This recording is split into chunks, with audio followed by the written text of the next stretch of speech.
Yo, bro. Wesley, you still there? You still there?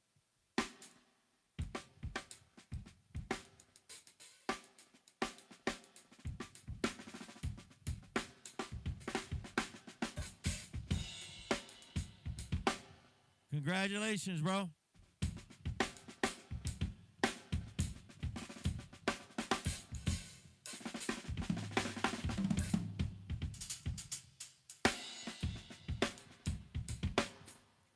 Um, I was sober for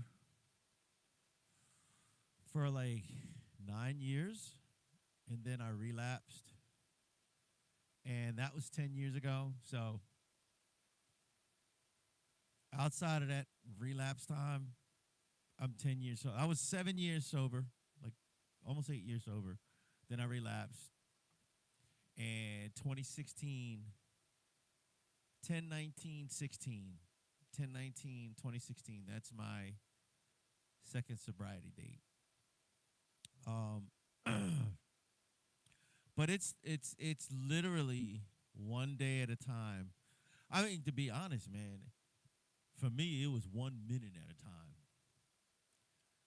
and then eventually became because there's that white knuckle period where you're like, ugh, and then it became one day at a time, and then eventually that became one moment at a time, you know, and then it becomes 1 week at a time. By the time it becomes 1 week at a time, you probably got like about, I don't know. For me, I had like maybe 2 months in. By the time 2 months in, like, and for me, what helped me was exercise. It reset my brain. But about 2 months in, I was on a roll. By like a year, I was like, oh, I got this, man. I can do this. Because there's a point in time, and you know this. There's a point in time when you don't even think you can live sober. Like the thought of living drug and alcohol free is like it's foreign. Um, but it's like walking, man. As you as you, it's like this, man. I was telling somebody this. When a baby is trying to learn how to walk and they stumble, you don't get mad at them, or you don't punish them or whatever for stumbling. You help them up, and you help them to keep walking. And sobriety is the same way, man. Like you know, I think a lot of people around you, and this is just humans because they just don't get it. Humans have a tendency to think they're perfect, but or they look down on you because you have substance issues or whatever. Um, so they're hard on you. They're like, oh well, you just can't hack it. You know what I mean? Instead of being like, you know what, you got this, man. I understand, you relapse, but you got this. And I'm from the school of like, look, man, this person is trying to walk a sober life. They're learning how to walk a sober life. You know, it's they beat themselves up. They don't need it from anybody else. You know what I mean? They're already hard on themselves. So, but yeah, man, it's learning how to walk soberly, you know. Um and eventually it gets to a point. This is what's crazy. It gets to a point where you're mad. And when I say mad, like, dude, I was poly addicted. So, and I was sober when I literally walked out the house and found a bag of crack cocaine. And like 10 yards away there was a playground. And I was like furious. I was like, and I knew who was hustling there. I'm like, bro, there's a freaking school right there. Really? And it was just sitting there in broad daylight. So I went upstairs flushed it down the toilet, and I went. I was living in this condo complex, and I let the people at the building, like the office building, whatever. Um, I let them know, like, hey, bro, like I just found a bag of crack cocaine there. Like, what's going on here? What's really happening? You know what I mean? They were like, what'd you do with it? I said, I flushed it. What is going on here? Well, blah, blah. I was like, you need to get some cops to patrol. Like, what is going on? There's kids right there. You know what I mean? But then after all of that, I was like, oh, I'm really sober. You know what I mean? So it's um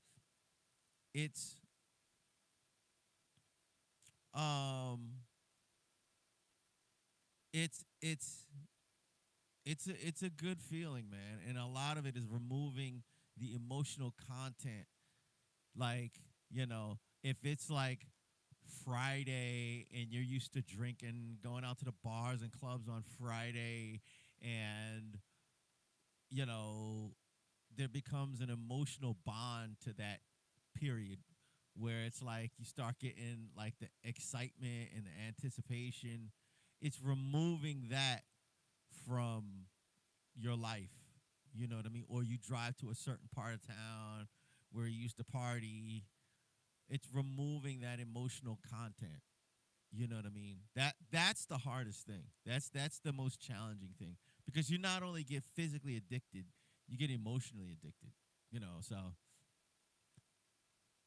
yeah, yeah, man. God, yeah, yeah, bro. I've been there 1 minute at a time, bro. But eventually, man, it's.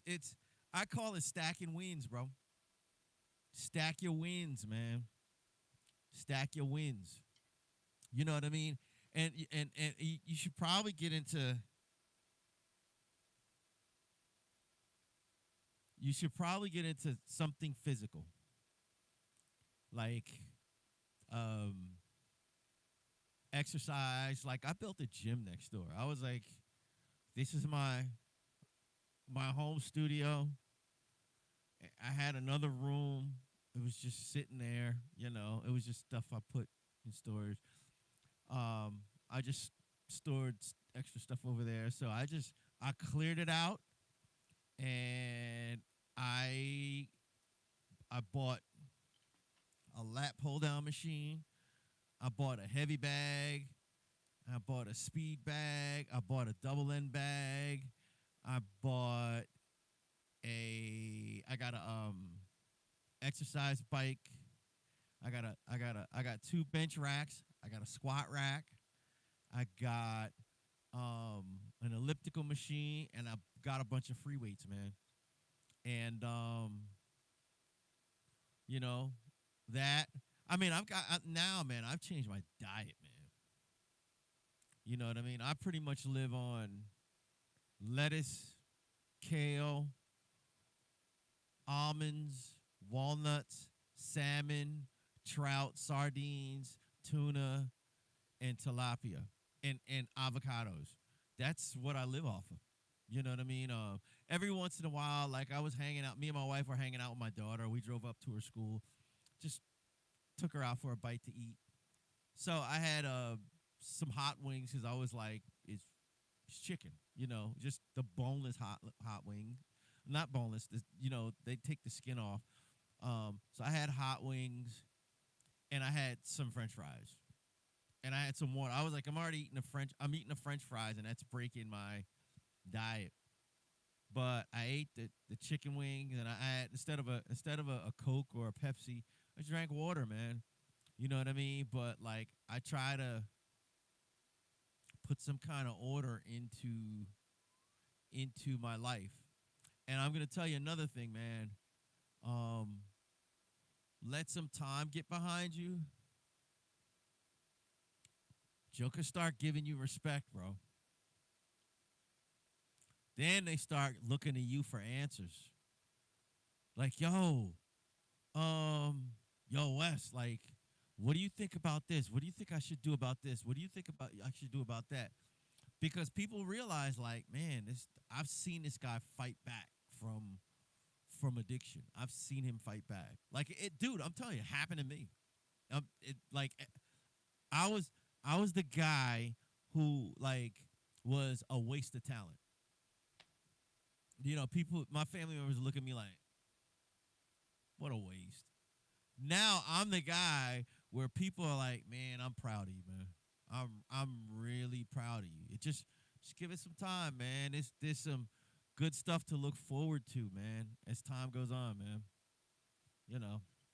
But yeah, man. Happy sober day, my brother.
How did it how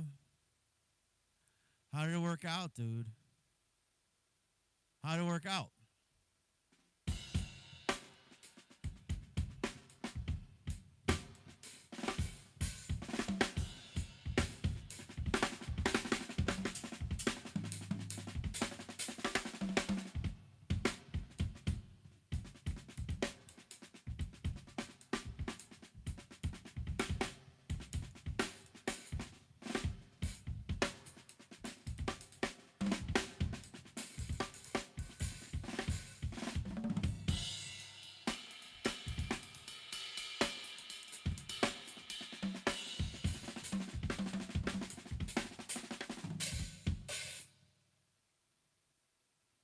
Hey, it doesn't matter. As long as they sound good. Sloppy, bloppy. As long as they sound good. You'll get better, man. As long as you got them in, man. Once you get that first soldering job done, then you're like, okay, yes, I can do it. Yeah, man. Don't matter if it's sloppy or not. You'll get better. The more you do it, the better you get, man.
I love the smell of this stuff.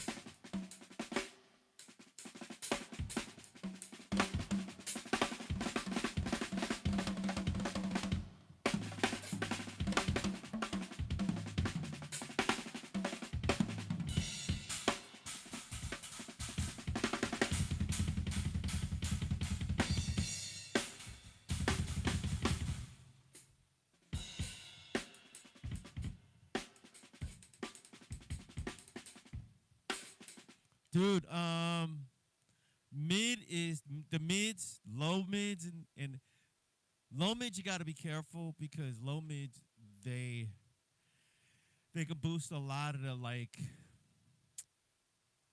the nasally kind of boxy kind of tones. So I mean, if they're the company that makes them probably like remove that frequency because you can do that. Remove like made it in such a way so that frequency isn't boosted. But the mids, that's where your tone is. That's with anything. That's with vocals. That's with drums. That's with guitar. The moment you remove the mids, you remove the tone. You know, unless like certain things like bass, there's a certain like there's what's called scooped, which it's like a smile. You know, you boost the highs, you boost the lows, in the low mids, and high mids are gone. Um, but outside of that's like for funk bass. But outside of that, man, if it boosts the mids, that's your tone, man. You know.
I didn't know that. Really? I met John Mayer, bro. This was just before he got famous. He used to play. Oh man, there's a place. There's a Oh man, I can't remember the name of the place. I played there like a gang of times. But he used to always. Oh, it was like in downtown Decatur, and there was a Chick-fil-A across the street. There was a Chick-fil-A, and then there was a Emory University used to own like a restaurant type cafe situation, and they would have open jam nights. And like the place where John played, he would play there on open jam nights. Um, but yeah, man, I met him. This is like maybe like 2 years before he got famous. It's about 18 months before he got famous. Um, he was a pretty cool dude. Pretty cool dude. Whoa. Um, but yeah, he's a pretty cool dude. This I moved down here when Atlanta had just started popping, and John had been here a few. He had been here a few years before. He's from like Maine or Massachusetts or like Connecticut. You know, but he moved down here. I came down here in '96, and when I came down here in '96, I was like, I'll be back. I will definitely be back. So then I moved back to Jersey, and then I moved to New York, and then I lived in New York um, for like almost 10 years, and then I moved down here. Um, no, wasn't 10 years. Um, I moved up there for another like 4 years, and then I came down here to Metro Atlanta, and this was when Atlanta was jumping. Atlanta was popping. Like everybody, every artist, like and in between the time I came down in '96, I would go down, I would come down here every year. Like every year. My mom was living down here. My sister was living down here.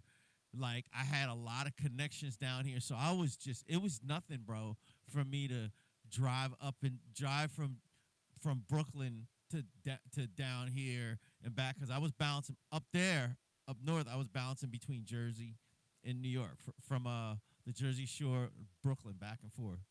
Um, and then like I said, in '96 I came down here, and I was like, yeah. Um, and even before Atlanta, I would go to New Orleans like a gang of times. But I started coming down here because I was like, if I hang out down here, I don't gotta pay for a hotel. I was like, I'll just hang out at my mama's house and just you know what I mean. So I was living in Brooklyn, but bouncing between Jersey and Brooklyn, and then I just started. I would drive down, bring a gang of clothes, and I would have, my mom had a spare bedroom. I'd be living there. I'd just come down and stay for like a month and then go back. I'd like hang out in the music scene. This is when Outkast was popping. Like everything was popping. Everything was jumping. Um, and like the rock scene, the jazz scene, the hip hop scene, everything was popping. This is before everybody got famous. Like all the people that are like legends now in Atlanta, this is before they all got famous. Um, so I got to see like stuff on the ground floor. Like I remember seeing the rapper Ti. Like he was a local dude. I remember seeing like all that stuff. And my wife had been down here. My wife was down here. I didn't know her then, but she was in college when I came down here. She was in college, and she remembers Outcasts. Like they were just like regular dudes, like just hanging out. My wife was going to college, and they would hang out at her campus, and they would have like picnics and stuff like that where everybody would show up, and you know what I mean. So it was before everybody became legends. So this is when the rapper Ludacris, he was a radio personality. His name was Chris Lover Lover. He was a radio personality. And he would just freestyle on the radio. Yeah, man. This is before Atlanta was like when it was still on the come up. You know what I mean? Like you would see like Lil Wayne, all kinds of people. It was just regular. And then everybody started getting famous, and yeah, and this is back when the city was open 24 hours a day. 24 hours a day. The buses ran, the trains ran, everything was 24 hours a day. It was like everything was popping. Everything was popping. So, it's different now, you know. But yeah, I met John Mayer, man. I met a lot of people, bro. I remember, man, I met the Zach Brown band. I've done gigs with them. Their drummer was like, yo, bro, I need you to, you know, play this gig for me. And the rest of the band knew me, so it was like, whatever. Like, bro, it was like, it was popping down here. It was like, I'm trying to think of this group. Um, it was a rock group. I can't remember. But they would be, you'd see them on local gigs. Like, it was like nothing, bro. It was like nothing. You know what I mean? And it's dope because, and really, to be honest, Tony Royster, I met him at like he was Tony Royster was like 17. And but like down here, if you're a musician, you could be 16, 15, 16, 17, and you can go to bars and clubs and just play. Or if you play an instrument, you just play.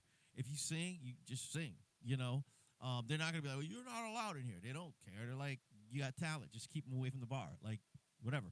Um, and I remember meeting him. So me and him got cool. And then the last time I saw him was at this place called Cafe 290, and he was he was like, "Yo, I got a gig with Jay-Z." I was like, "Yeah." He was like, "Come to California, bro." I was like, "I don't know, man. I don't know if I can." He's like, "Just come to California, bro."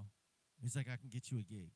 I was like, at the time, I was married. I was married, and I had my first child. I was like, "I don't know, man." And plus, me and my wife wanted to move to New York.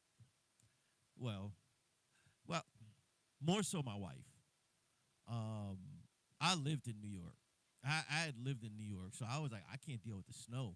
I just can't, you know. But if she wanted to, because she was just like, if we go to New York, I can pursue dance. You know, she wanted to join the Alvin Haley dance troupe, and she was like, you could get gigs in the New York jazz scene. But I was like, eh. And then we had the second child. I was like, that ain't happening. You know. So, but yeah, man, it was yeah, yeah. Yeah. Yeah, bro. Like, dude, this was before I met them before they were famous, bro. They weren't even famous. Like, it was crazy. Like, they were just like regular dudes. Like, it wasn't like, ah, oh my god. They were like, bro, what's up, man? You know what I mean? So, um, but yeah, man. And this was back. This was back. Like, dude, like it was wild, bro. It was. I look back, man, and that's when Atlanta was Atlanta. That's when it became what it's known for. It's nowhere close to what it's known for now, but that's when it became what it's known for. Like the new record industry hub. Like there were recording studios everywhere. Three doors down. Three doors down. Um, I remember seeing them. I remember seeing a bunch of groups. Um, like bro, all kinds of groups, bro. Like this was the hub, man. This was the hub, you know. And then there was a place called the Underground where you could go and like they had a bar in there where it was like open mic and like you had to rap. There was no okay, you either sang or you rapped. You could go there and like dudes got signed to like Killer Mike. Outkast discovered him at the underground. And then they had like in little 5 points. They had like 5 points and they had little 5 points. 5 points was just like five streets meeting, and then they had the subway right there. And then you could go underground. 5 points was at the underground was at 5 points. You go underground, like Atlanta is actually built on it's it's not built on dirt. It's built on it's a raised city. It's like raised like 12 to 14 feet, like one, two, three, like 10 meters from the actual ground. It's raised. Everything, the skyscrapers, everything is raised.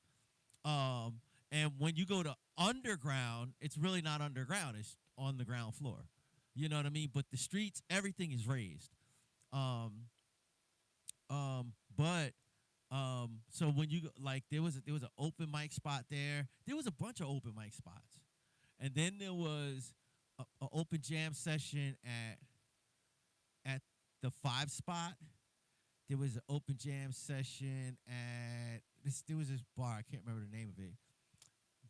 There was like tons of open jam spots. There were country like rock open jam spots, jazz open jam spots, blues open jam spots, um, hip hop, R&B, like like alternative R&B kind of stuff. Like all it had open. They have it now, but it's not. It was saturated, bro. It was saturated. It was nothing. It just you walking down the street. Like if you're in downtown Atlanta, or you're walking around in Midtown, or you're walking around like the underground, and like it's nothing to see. Like dudes playing on the streets, like playing their instrument, or dudes got a boombox with some beats coming out of it, and they're rapping. Like it was nothing, bro. It was Atlanta was different, bro. It was completely different, man. Now it's just I don't know, man. Atlanta sucks now. You know, it's still cool. You got to know where to go, but like the nightlife, there was a town where it was just like everybody partied. Buckhead, everybody partied. Everybody partied. Like there was like one street, all bars and clubs. Another street, across the street, all bars and clubs. You go that way, all bars and clubs. You go that way, all bars and clubs. Like it was all concentrated. Like you could like, hey, I'm over here, so we're just hanging out, just talking. You go, oh, let's go to such and such and such. You walk across the street, and you're hanging out. The streets are shut down, and like everybody's just like hanging out, and just, dude, it was different, bro. It was completely different. And then what happened is the football player Ray Lewis, he got a murder charge. The Falcons had went to the Super Bowl and lost miserably, and during that time, somebody got stabbed and they, untimely demise. And that incident and the Ray Lewis trial and all that stuff, that was the beginning of the end of Atlanta. After a while, they started shutting stuff down. They started putting like you could like there was like the parties didn't stop till like 6 in the morning, like the daylight. Once it's daybreak, okay, it's time to go home. Um, and once that happened, they were like, "Whoa, Atlanta's getting too wild, and nightlife is getting too wild," and they started shutting everything down. And it ain't been the same since. Instead of doing like my wife is from New Orleans, so she's just kind of like, "Yo, why didn't they just hire more cops? That would have been easier because that's what New Orleans does. They just hire more cops. You know what I mean? And they train the cops to allow the people to have a good time without busting them over the head and just locking them up. You know what I mean? You train, you just, hey man, you just, and plus if people they see a police presence, they're less likely to cause any trouble. You know. But yeah, man, Atlanta was different, bro. It was Atlanta was it. It was jumping. He said we had one open jam night in Holbeck, Denmark. Okay, once a month.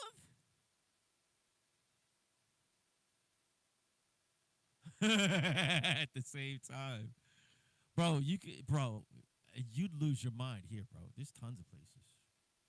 You lose your mind, and it ain't even the way it used to be. And there's tons of places. Like, dude, there's a directory, bro. There's at least 5 or 6. There used to be like 10 or 12. There's at least 5 or 6 open jam nights every night. Every night. different parts of the town every night. It used to be, like I said, it used to be 10 to 12 every night.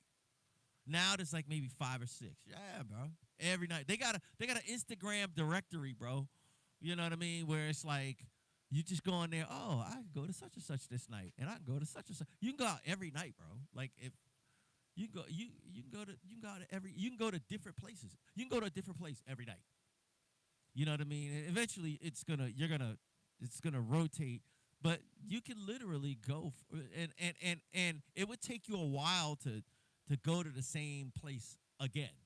Like yeah, you could go to a different place like every night, bro. You know what I mean? So, and that's Metro Atlanta. That's not including outside of Atlanta. So yeah, man.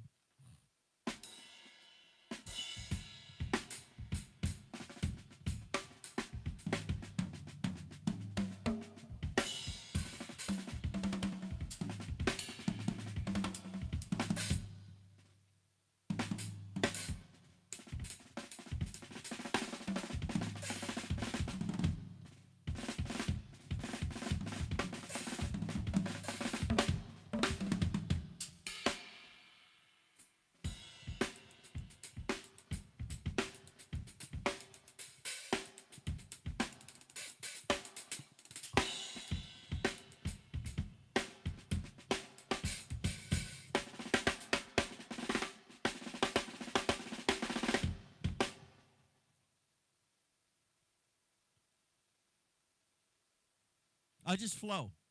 This is what you do. This is the secret to flow. Learn something until you can just vomit it out. Like doing this.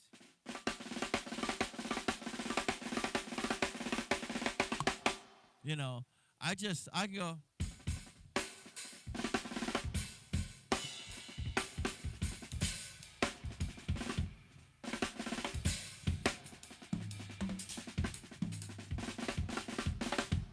Now this, I just would sit here like,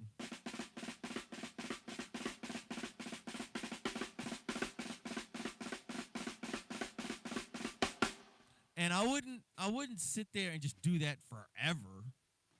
I would just hold on. I don't feel like getting up. I got one around here somewhere.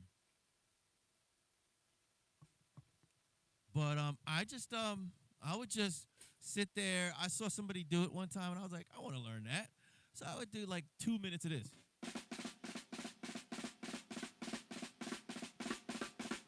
until I got bored, and eventually I could do it for longer. You know, and then it became okay. Let me add some, some variations to it.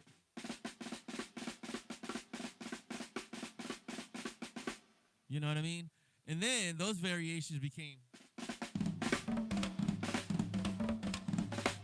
you know what I mean? But my point is just start. Just keep doing the same thing, just over and over. Eventually, it's like anything. Like the more you do it, the better you get.